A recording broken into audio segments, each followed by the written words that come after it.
¿Alguna vez te has encontrado vestida de novia, rodeada de flores y luces brillantes, para darte cuenta de que el hombre que te espera en el altar no es en absoluto la persona que creías conocer? Que la historia de amor en la que confiabas no era más que una trampa cuidadosamente construida. Estoy a punto de compartir contigo el día más aterrador de mi vida, un día que se suponía estaría lleno de alegría, pero que en cambio se convirtió en el momento en que vi al monstruo detrás de la máscara. Mi nombre no importa, pero mi historia sí, porque lo que me pasó a mí le podría pasar a cualquiera, y casi le sucede a otra persona antes de que encontrara el valor para alzar la voz. Esto no se trata simplemente de una boda fallida o una relación rota. Se trata de supervivencia, manipulación y la fuerza que se necesita para advertir a una desconocida que está bailando con un demonio que sabe exactamente cómo hacerte enamorar antes de destruirte pieza por pieza. Necesito que entiendas algo desde el principio.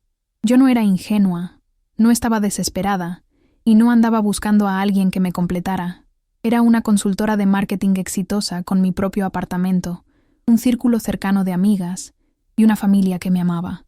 Había tenido relaciones antes, había experimentado el desamor y pensaba que sabía reconocer las señales de alarma.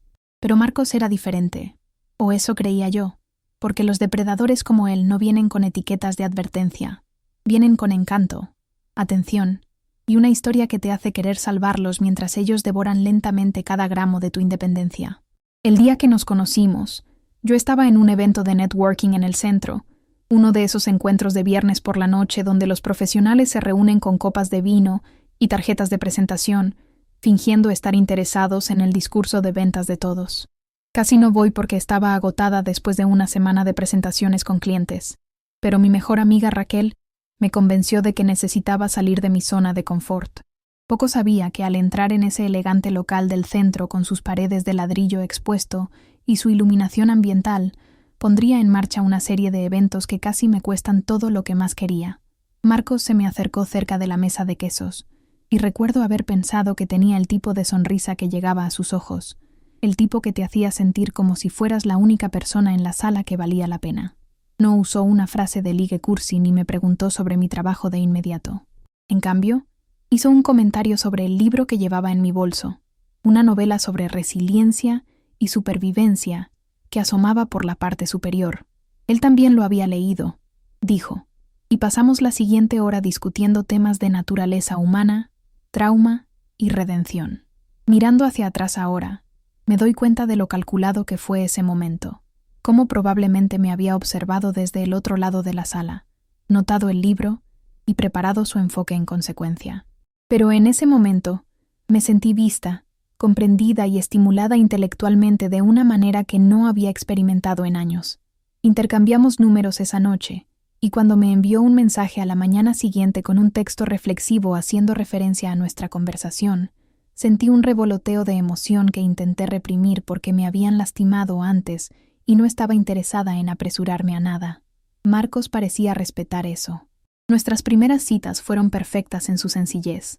Cafeterías donde hablamos durante horas, paseos por los jardines botánicos donde él escuchaba atentamente mis historias sobre crecer con 2 hermanos y una madre que me enseñó a ser independiente, cenas en restaurantes acogedores donde siempre recordaba pequeños detalles que yo había mencionado de pasada.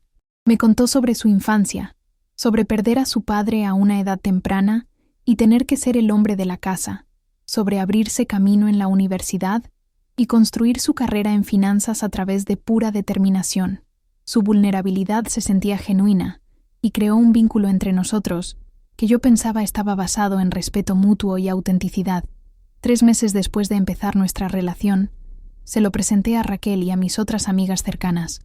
Todas lo adoraron. Era educado, interesante, y parecía genuinamente interesado en conocer a las personas que me importaban. Raquel incluso me llevó aparte esa noche y me dijo que nunca me había visto tan feliz, que Marcos parecía ser uno de los buenos. Mi madre también lo adoraba, especialmente después de que él pasó un domingo entero ayudándola a reorganizar su garaje sin que se lo pidieran, riendo y bromeando con ella como si se conocieran de toda la vida.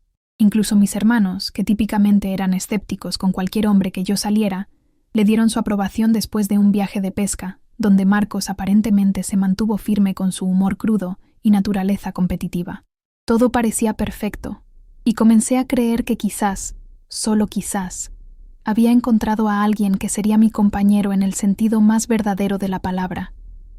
Alguien que apoyaría mis sueños mientras perseguía los suyos. Alguien que entendiera que el amor no significaba posesión, sino más bien crecimiento y respeto mutuos. 6 meses después de iniciar nuestra relación, Marcos me pidió matrimonio durante un fin de semana en las montañas, en una cabaña con vista a un lago prístino que reflejaba el atardecer en tonos dorados y carmesí. Había planeado todo meticulosamente. Pétalos de rosa que conducían a la terraza, mi vino favorito enfriándose en una cubeta de hielo, un fotógrafo escondido entre los árboles para capturar el momento. Cuando se arrodilló y me dijo que yo era la pieza que faltaba que había estado buscando toda su vida, que quería construir un futuro conmigo y protegerme de cualquier cosa que pudiera lastimarme, dije que sí sin dudarlo. El anillo era hermoso, un diamante de corte esmeralda vintage, que dijo le recordaba a mis ojos, y mientras lo miraba brillar con la luz que se desvanecía, me sentí como la mujer más afortunada del mundo. Celebramos con nuestras familias y amigos, y todos brindaron por nuestra futura felicidad, por la pareja perfecta que parecía destinada a una vida de amor y aventuras.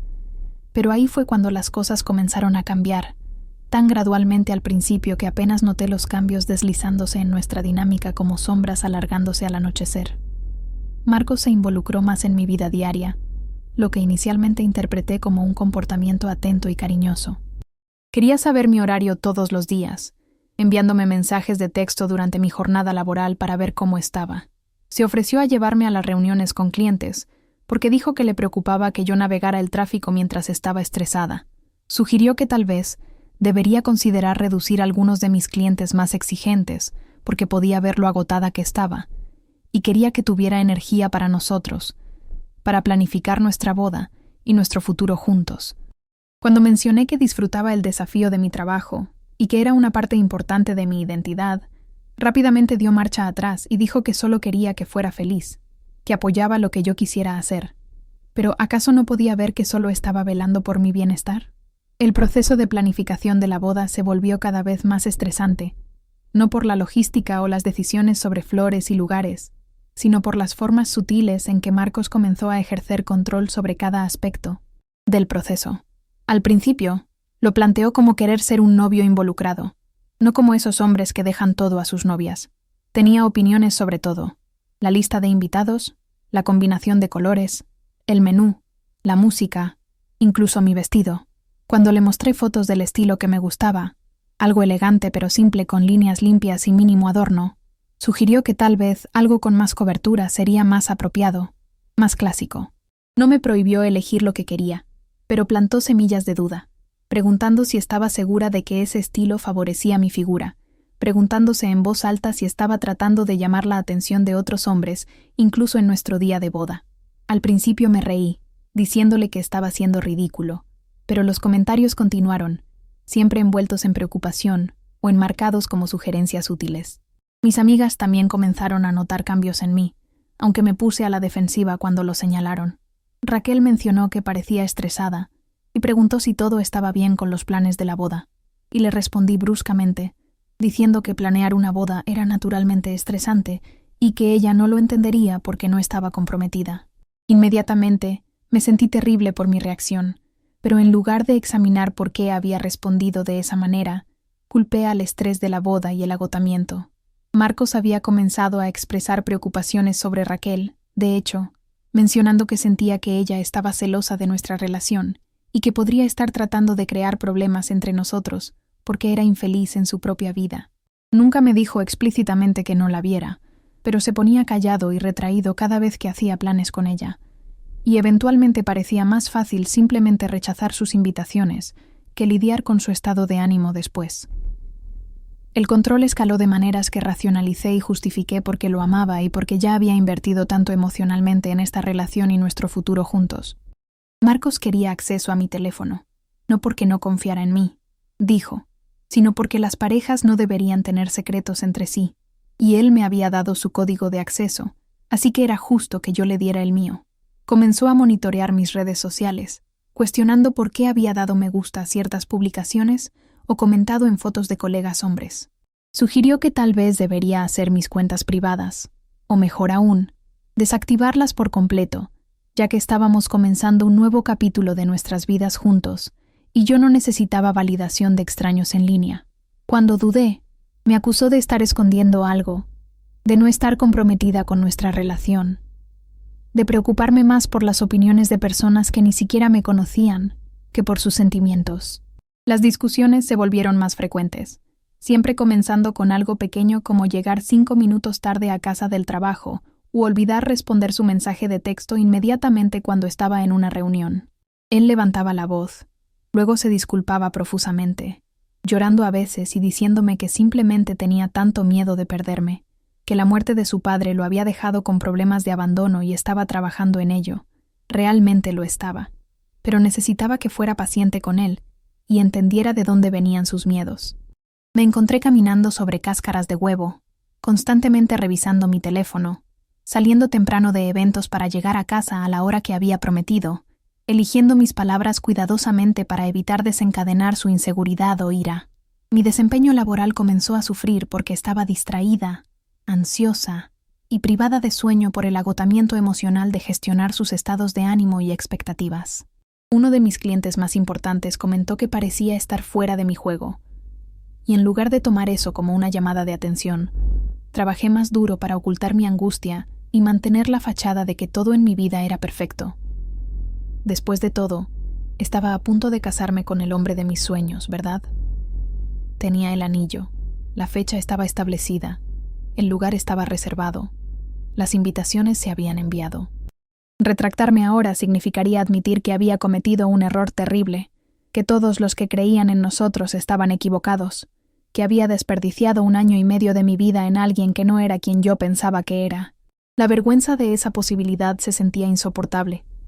Así que seguí adelante, diciéndome que las cosas mejorarían después de la boda, que el estrés de la planificación estaba sacando lo peor de ambos, que una vez que estuviéramos casados y establecidos en nuestra vida juntos, el hombre del que me había enamorado regresaría y seríamos felices de nuevo.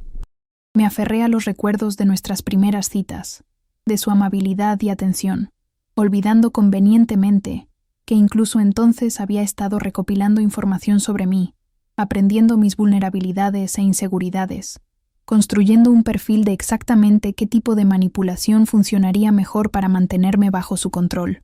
La semana antes de la boda, tuve un ataque de pánico por primera vez en mi vida. Estaba en la última prueba del vestido, de pie en una plataforma rodeada de espejos, y de repente no podía respirar, no podía pensar, no podía reconocer a la mujer que me miraba fijamente con ojos huecos y una sonrisa forzada.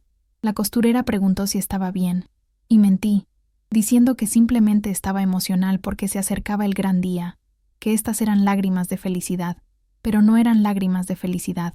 Eran terror, dolor y desesperación manifestándose como síntomas físicos, que mi cuerpo me estaba gritando que prestara atención, advertencias que continué ignorando, porque la alternativa parecía imposible de enfrentar. La mañana de la boda llegó con cielos azules sin nubes y clima perfecto, el tipo de día con el que sueñan los fotógrafos y por el que rezan las novias. Desperté en una suite de hotel rodeada de mis damas de honor, incluida Raquel, que había insistido en estar allí a pesar de la distancia que había crecido entre nosotras en los últimos meses. Descorcharon champán y pusieron música alegre mientras el equipo de peinado y maquillaje trabajaba su magia, transformándome en una versión de mí misma que se veía radiante y alegre, aunque por dentro me sentía entumecida y desconectada, como si estuviera viendo la vida de otra persona desarrollarse desde la distancia. Raquel seguía captando mi mirada en el espejo, su expresión preocupada, pero cada vez que intentaba hablar conmigo a solas, otra dama de honor interrumpía o yo desviaba la conversación con chistes y charla trivial. En el fondo, creo que sabía que si me preguntaba directamente si estaba segura de este matrimonio, podría derrumbarme por completo, y no podía permitirme hacer eso, no con 200 invitados esperando en la iglesia, no con mis padres que habían invertido miles de dólares en esta celebración, no con Marcos que estaría devastado y furioso si me retractaba ahora. La ceremonia estaba programada para las 4 de la tarde, y a medida que se acercaba la hora, sentí como si me estuviera moviendo a través del agua, todo lento y surrealista.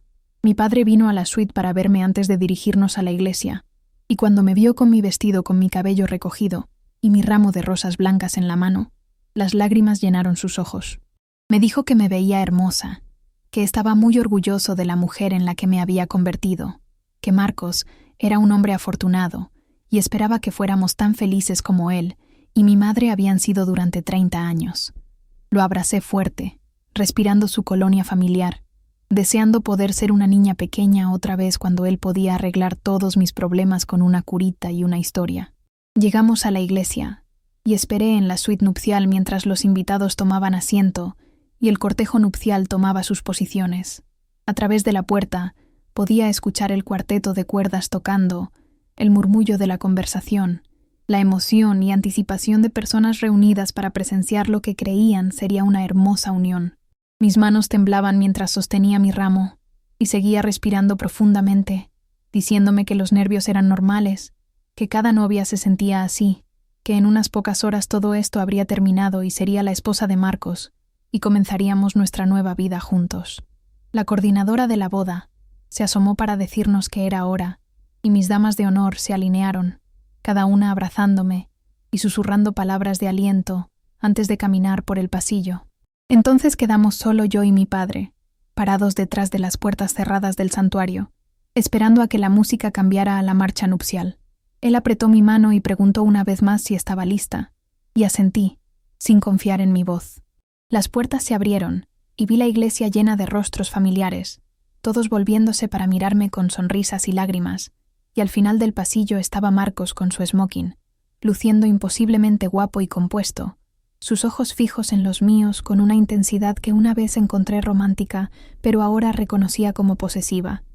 Comencé a caminar, un paso a la vez, el brazo de mi padre sosteniéndome, la música creciendo a nuestro alrededor, y con cada paso me sentía más pesada, como si cadenas invisibles se estuvieran envolviendo alrededor de mi cuerpo, atándome a un futuro que de repente supe con absoluta certeza me destruiría si no encontraba una manera de escapar. Llegamos al altar, y mi padre besó mi mejilla antes de poner mi mano en la de Marcos y tomar su asiento en la primera fila junto a mi madre llorosa.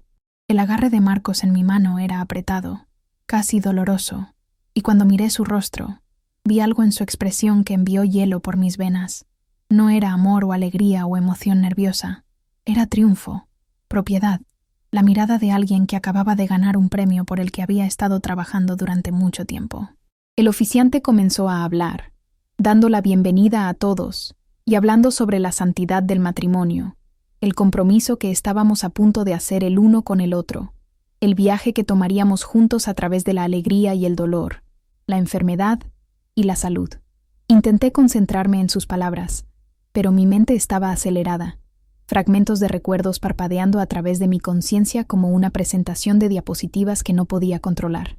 Marcos, criticando mis elecciones de ropa. Marcos revisando mi teléfono mientras yo estaba en la ducha. Marcos diciéndome que mis amigas eran tóxicas y no tenían en cuenta mis mejores intereses. Marcos golpeando una pared durante una discusión y luego culpándome por ponerlo tan furioso. Marcos disculpándose con flores y promesas de que nunca perdería el control así de nuevo. Marcos aislándome lenta pero seguramente de todos los que podrían cuestionar su comportamiento u ofrecerme apoyo. Marcos reescribiendo nuestra historia, haciéndose la víctima, y yo la pareja difícil e ingrata, que no apreciaba todo lo que hacía por mí. El oficiante preguntó si alguien tenía alguna razón por la que no deberíamos unirnos en matrimonio, que hablara ahora o callara para siempre, y por un momento contuve la respiración, irracionalmente esperando que alguien, cualquiera, se levantara y objetara, me diera una excusa para detener esta locura. Pero por supuesto nadie lo hizo, y la ceremonia continuó, avanzando hacia los votos, el momento en que prometeríamos amarnos y cuidarnos hasta que la muerte nos separe. Marcos fue primero, y sus votos fueron hermosos, elocuentes, llenos de referencias al destino, y almas gemelas y envejecer juntos. Habló sobre cómo yo había cambiado su vida, cómo le había enseñado cómo se sentía el amor verdadero, cómo pasaría cada día por el resto de su vida, haciéndome feliz y protegiéndome de cualquier cosa que pudiera lastimarme. Los invitados suspiraron y sonrieron, algunos de ellos secándose los ojos, completamente engañados por su actuación. Luego fue mi turno, y abrí mi boca para hablar los votos que había escrito semanas atrás, votos sobre compañerismo y confianza, y construir una vida juntos. Pero lo que salió en cambio fue silencio. Me quedé allí, mirando a Marcos, viendo más allá del rostro guapo y el traje caro hacia la realidad de lo que era, lo que me había estado haciendo, lo que continuaría haciendo si hablaba esos votos, y me vinculaba legalmente a él para siempre. El tiempo pareció detenerse, y en ese momento suspendido, tuve una visión de mi futuro. Años de caminar sobre cáscaras de huevo, de estar aislada de todos los que amaba, de perderme por completo a su necesidad de control, de tal vez incluso terminar como otra estadística, otra mujer que se quedó demasiado tiempo con un hombre cuyo amor era realmente solo una forma lenta de asesinato. El oficiante me instó suavemente, preguntando si estaba bien, y eso rompió el hechizo. Miré a Marcos. Realmente lo miré, y vi miedo pasar por su rostro, la primera grieta en su fachada controlada, porque de alguna manera sabía que estaba perdiendo su control sobre mí. Dejé caer mi ramo, y el sonido de este golpeando el suelo resonó a través de la iglesia silenciosa. Di un paso atrás, apartando mi mano de la suya, y dije las únicas palabras que pude manejar en ese momento, las únicas palabras que importaban. No puedo hacer esto. La iglesia estalló en murmullos confusos y jadeos, pero apenas los escuché, porque ya me estaba moviendo, recogiendo mi vestido, y corriendo, literalmente corriendo por el pasillo lejos de Marcos, que estaba gritando mi nombre, su voz aguda con ira apenas disimulada como preocupación. Escuché pasos detrás de mí, múltiples personas siguiéndome, y empujé a través de las puertas hacia el brillante sol, momentáneamente cegada y desorientada. Mi padre me alcanzó primero, agarrando mi brazo y preguntando qué estaba mal, qué había pasado, pero no pude explicar, no entonces, no con Marcos emergiendo de la iglesia con esa expresión de calma aterradora que había aprendido a temer más que su ira.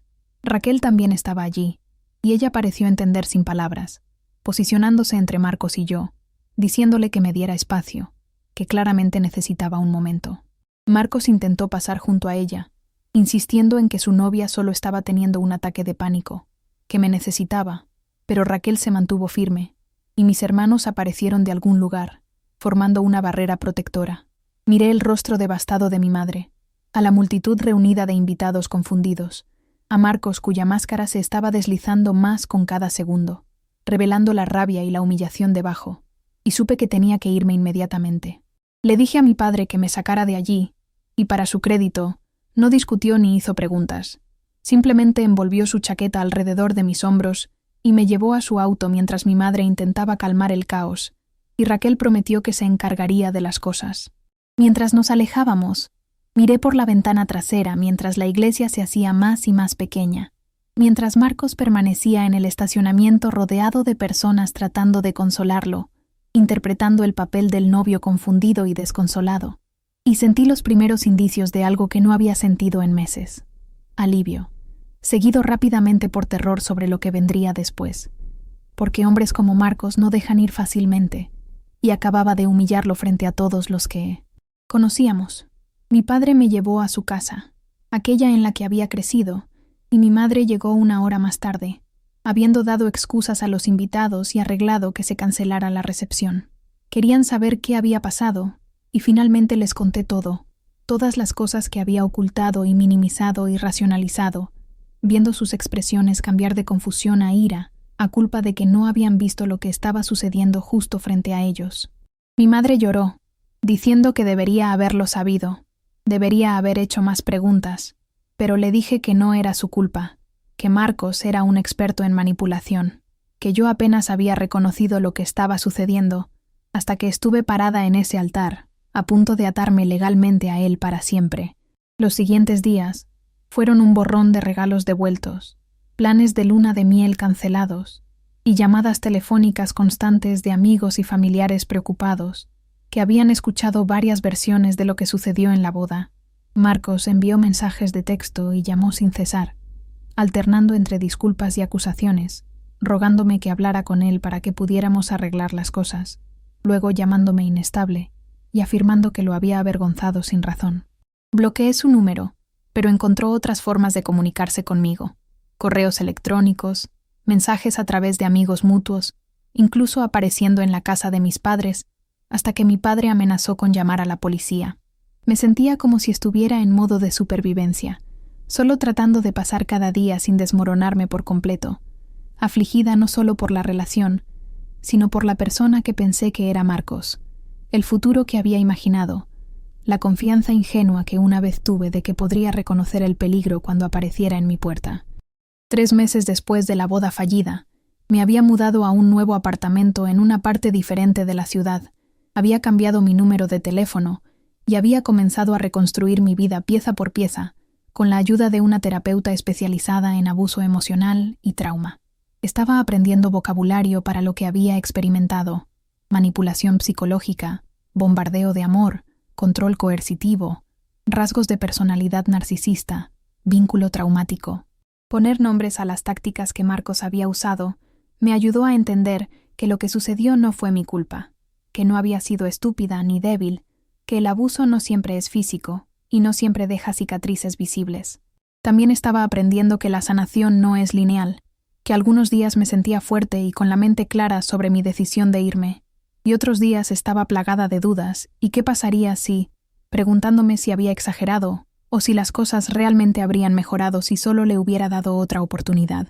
Mi terapeuta me ayudó a ver estos pensamientos por lo que eran: efectos residuales de la manipulación psicológica que había soportado, la forma en que Marcos me había entrenado para cuestionar mis propias percepciones y diferir a su versión de la realidad.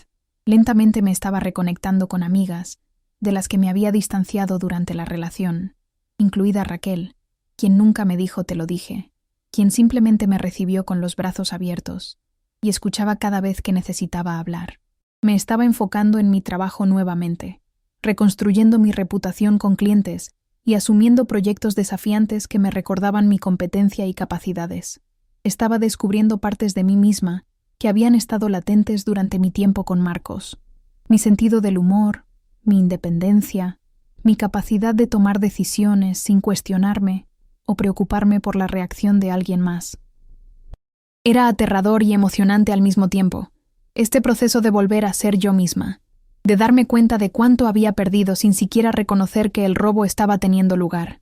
Pero a pesar del progreso que estaba haciendo, no podía deshacerme del miedo persistente de que Marcos todavía estuviera ahí fuera, de que eventualmente seguiría adelante con alguien más, de que otra mujer sería engañada por su encanto y se encontraría atrapada en la misma pesadilla de la que apenas había escapado. Me decía a mí misma que no era mi responsabilidad, que necesitaba concentrarme en mi propia sanación, que no podía salvar a todos de sus propios errores.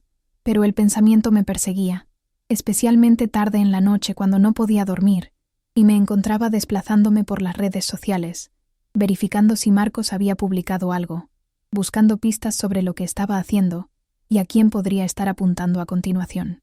Mi terapeuta me advirtió que este comportamiento no era saludable, que monitorear sus actividades me mantenía atada a él psicológicamente y me impedía avanzar completamente, e intelectualmente sabía que tenía razón, pero no podía evitar mirar, necesitar saber, sentir este extraño sentido de responsabilidad de proteger a posibles víctimas del monstruo que había llegado a conocer tan íntimamente. Entonces una noche, exactamente 4 meses después de la boda, vi una publicación que heló mi sangre. Marcos había sido etiquetado en una foto en una gala benéfica, y de pie junto a él, luciendo radiante y feliz con su brazo alrededor de su cintura, había una mujer que no reconocía. El pie de foto los llamaba una hermosa pareja, y había docenas de comentarios de personas felicitándolos y diciendo que se veían tan felices juntos. Hice clic en su perfil, y mi corazón se hundió mientras me desplazaba por sus fotos y leía su biografía. Su nombre era Emma. Tenía 26 años, trabajaba como maestra, le encantaba hacer senderismo y leer y ser voluntaria en refugios de animales, y según sus publicaciones, había estado saliendo con Marcos durante aproximadamente 6 semanas, lo que significaba que había seguido adelante terriblemente rápido. Probablemente había comenzado a perseguirla incluso antes de que nuestra relación terminara por completo. Pasé horas mirando la presencia en redes sociales de Emma, sintiéndome enferma del estómago mientras reconocía el patrón desplegándose. Marcos en el fondo de sus fotos, luciendo atento y adorador, comentarios de sus amigas sobre qué suerte tenía de haber encontrado un tipo tan genial, publicaciones sobre citas románticas y gestos reflexivos que reflejaban exactamente cómo me había conquistado al principio. Podía ver la fase de bombardeo de amor en pleno efecto, y sabía con absoluta certeza lo que vendría después una vez que la tuviera enganchada: el aislamiento gradual, la crítica disfrazada de preocupación, el comportamiento controlador que escalaría hasta que se encontrara atrapada y cuestionando su propia cordura. No podía dejar que eso sucediera. No podía quedarme de brazos cruzados y ver a otra mujer caminar hacia la trampa de la que apenas había escapado, no cuando tenía información que potencialmente podría salvarla de años de tormento psicológico y abuso.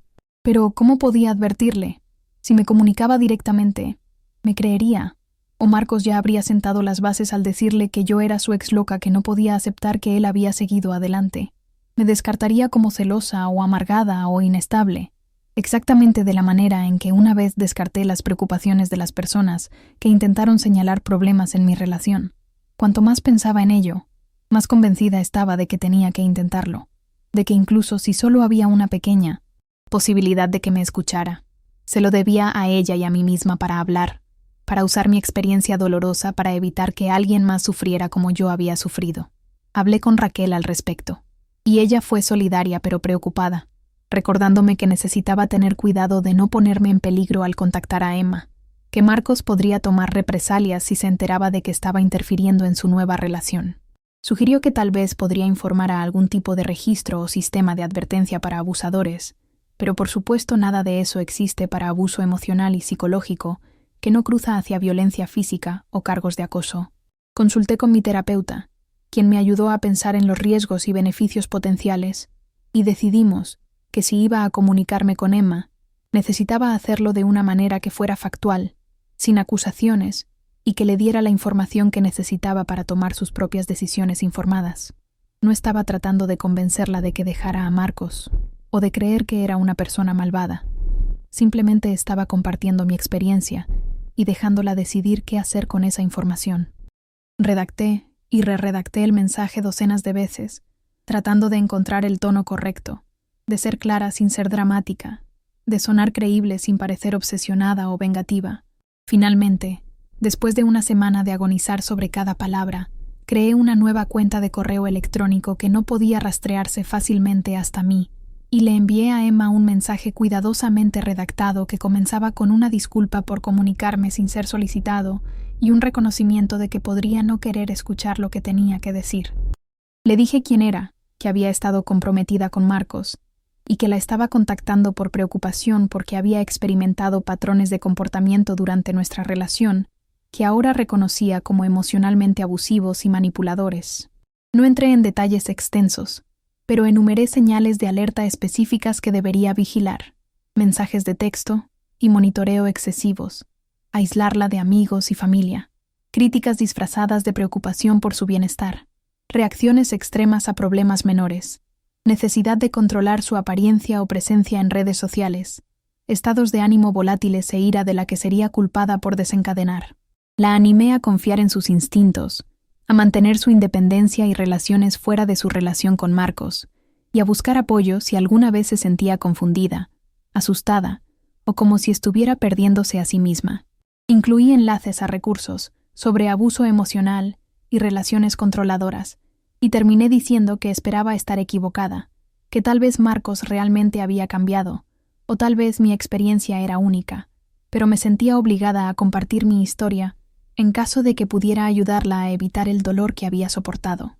Envié el correo electrónico e inmediatamente sentí una mezcla de alivio y ansiedad, preguntándome si había hecho lo correcto o si acababa de cometer un terrible error que de alguna manera se volvería en mi contra. Durante días, revisé obsesivamente la cuenta de correo electrónico, esperando ver si Emma respondería, imaginando varios escenarios sobre cómo podría reaccionar. ¿Estaría agradecida por la advertencia o reenviaría mi correo electrónico a Marcos y le daría munición para pintarme como una acosadora inestable que no podía aceptar que él había seguido adelante? ¿Me creería y terminaría las cosas con él inmediatamente? ¿O descartaría mis preocupaciones como las divagaciones amargas de una ex celosa? No tenía forma de saberlo, y la incertidumbre era agonizante, pero traté de concentrarme en el hecho de que había hecho lo que sentía que era moralmente correcto, Y ahora la decisión estaba fuera de mis manos. Pasó una semana sin ninguna respuesta, y comencé a aceptar que tal vez Emma había leído el correo electrónico y elegido ignorarlo o eliminarlo, que tal vez Marcos ya había hecho un trabajo tan bueno estableciendo mi supuesta inestabilidad que no le daría credibilidad a mis palabras. Me estaba preparando para cerrar esa cuenta de correo electrónico y seguir adelante cuando apareció una notificación en mi teléfono indicando que había recibido una respuesta.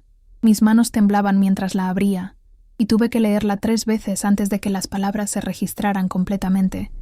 Emma me agradeció por comunicarme, y dijo que aunque inicialmente había estado escéptica y enojada cuando leyó mi correo electrónico por primera vez, había comenzado a prestar más atención al comportamiento de Marcos durante la semana pasada, y algunas de las cosas que mencioné habían resonado con experiencias que ya había estado teniendo, pero que había descartado o racionalizado. Dijo que Marcos le había dicho que yo era inestable y lo había dejado en el altar sin explicación, que tenía problemas de salud mental y un historial de hacer acusaciones falsas, y ella le había creído porque parecía tan sincero y herido cuando hablaba de nuestra relación fallida. Pero después de recibir mi correo electrónico, había investigado sobre abuso emocional y comportamiento controlador, y estaba comenzando a reconocer patrones que la asustaban. Preguntó si podíamos reunirnos en persona porque tenía preguntas y quería entender más sobre lo que había experimentado. Y aunque no estaba segura aún de qué iba a hacer sobre su relación con Marcos, sentía que merecía tener toda la información antes de tomar cualquier decisión. Acepté reunirme con ella en una cafetería en un lugar público y traje a Raquel conmigo para apoyo y como testigo en caso de que las cosas salieran mal. Emma apareció luciendo nerviosa y cautelosa, y podía ver el conflicto escrito en toda su cara. Quería creer que Marcos era el hombre increíble que pensaba que había encontrado, pero la duda se había infiltrado y ya no podía ignorarla. Hablamos durante 3 horas, y compartí mi historia en detalle, sin tratar de persuadirla de nada, sino simplemente exponiendo los hechos de lo que había sucedido, la progresión del encanto al control, las tácticas específicas que Marcos había usado para aislarme y socavar mi confianza y percepción de la realidad.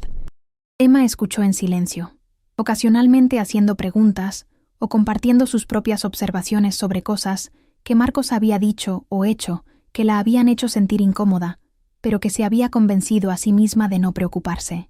Me contó sobre cómo él ya había comenzado a hacer comentarios sobre su ropa, sobre cómo quería que pasara menos tiempo con sus amigas, porque sentía que no respetaban su relación, sobre cómo se había enojado cuando olvidó responderle un mensaje de texto durante su jornada laboral y la había acusado de no importarle. Mientras Emma describía sus experiencias, sentí una extraña combinación de validación y horror.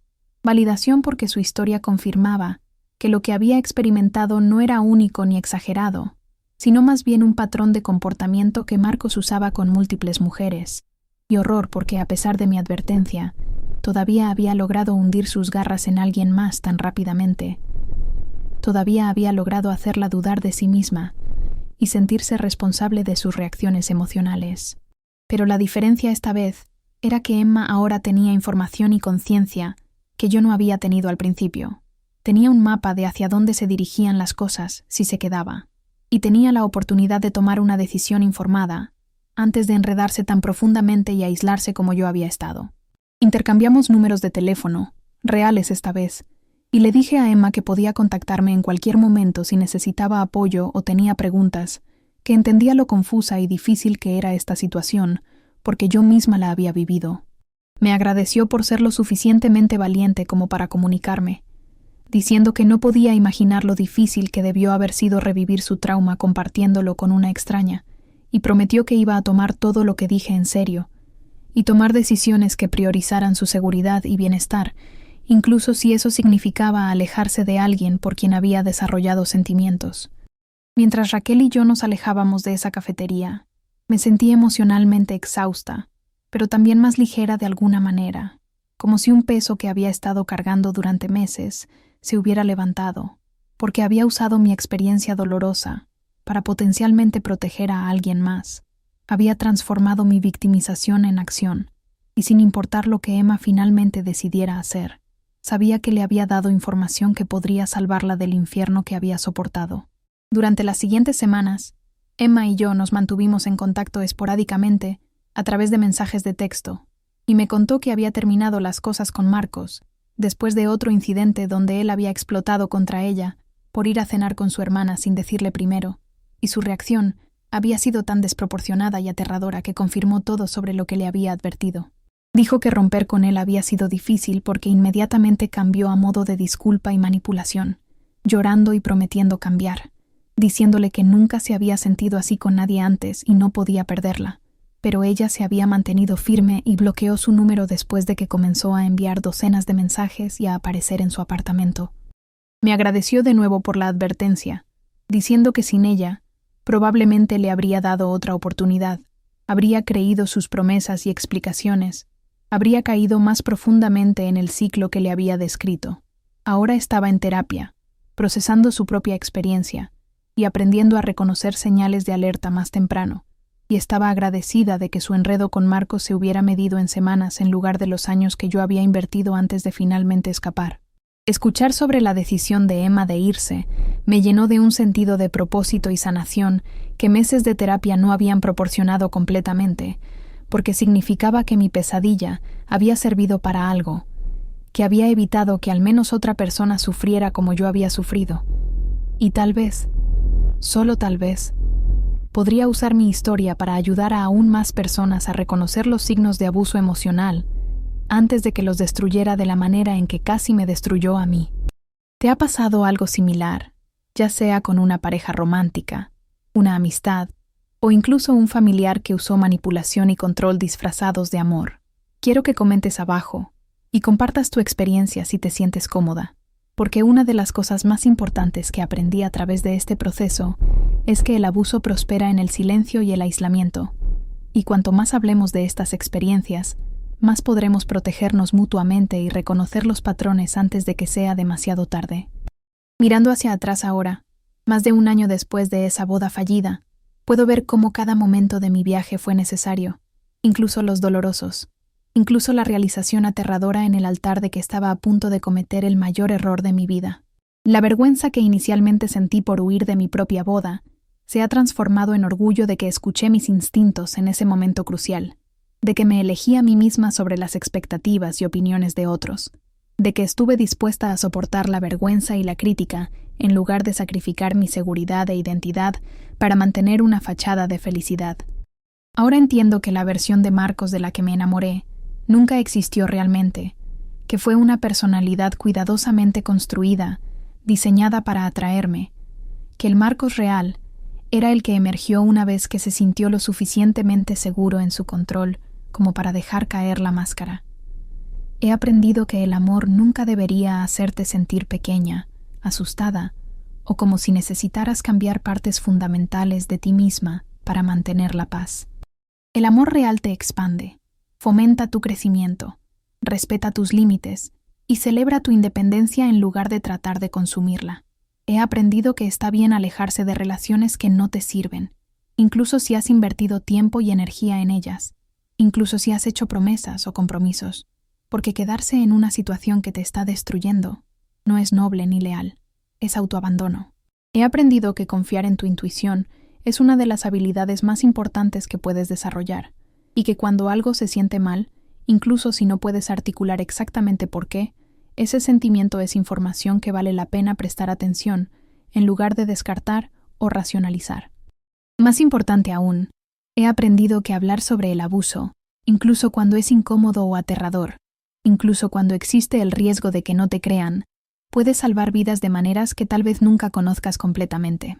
Si mi historia resuena contigo, si actualmente estás en una relación donde sientes que estás caminando sobre cáscaras de huevo, donde has comenzado a dudar de tus propias percepciones o valor, donde te has aislado de las personas que te aman, donde los estados de ánimo y reacciones de tu pareja dictan tu comportamiento, por favor entiende que esto no es normal, esto no es amor, y mereces algo mejor. No importa cuán encantadora sea tu pareja en público, cuánto se disculpe después de episodios explosivos, cuántas justificaciones proporcione para su comportamiento controlador, o cuántas personas crean la fachada que presentan al mundo.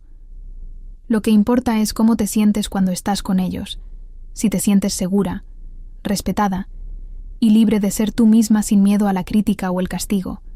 Te estoy instando ahora mismo, si estás en esta situación, a que te comuniques con alguien en quien confíes, a que llames a una línea directa de violencia doméstica incluso si el abuso no es físico, a que veas a un terapeuta que entienda el trauma y la manipulación, a que hagas un plan de seguridad y comiences a documentar comportamientos preocupantes, a que mantengas tu independencia financiera y tus relaciones fuera de la relación, a que confíes en que tienes la fuerza para irte incluso si se siente imposible ahora mismo. Y si conoces a alguien que podría estar en una relación abusiva, por favor no lo juzgues por quedarse, ni lo hagas sentir tonto, por no ver lo que te parece obvio, porque el abuso es insidioso y complejo, y los abusadores son expertos en hacer que sus víctimas duden de la realidad misma. En cambio, hazle saber que estás ahí para ella sin juicio cuando esté lista para hablar. Verifica regularmente incluso si te aleja. Edúcate sobre las dinámicas del abuso para que puedas reconocer las señales y proporcionar apoyo informado. Y lo más importante, créele si te confía algo, porque esa creencia y validación pueden ser el salvavidas que le ayude a encontrar el coraje para escapar. Entender el contenido que he compartido hoy no se trata solo de conocer mi historia, se trata de reconocer estos patrones en tu propia vida o en las vidas de las personas que te importan. Se trata de romper el ciclo de silencio que permite a los abusadores continuar operando sin consecuencias. Se trata de construir una comunidad de conciencia y apoyo que haga más difícil para los manipuladores y depredadores encontrar su próxima víctima. Si esta historia ha tocado tu corazón, si te ha hecho pensar diferente sobre las relaciones y las señales de alerta, si te ha dado valor para examinar tu propia situación o comunicarte con alguien que podría necesitar ayuda, por favor deja un me gusta en este video porque ayuda a más personas a encontrar este contenido y potencialmente las salva de experiencias como la mía. Suscríbete a Desde mi Mirada para más historias verdaderas de supervivencia, resiliencia y la fuerza que se necesita para reconstruirse después del trauma. Y asegúrate de activar la campanita de notificaciones para que nunca te pierdas una historia que podría ser exactamente lo que tú o alguien que amas necesita escuchar en el momento correcto. Gracias por escuchar mi historia, por ser parte de esta comunidad y por entender que a veces lo más valiente que podemos hacer no es solo sobrevivir nuestras propias pesadillas, sino usarlas para iluminar el camino para otros que todavía están perdidos en la oscuridad.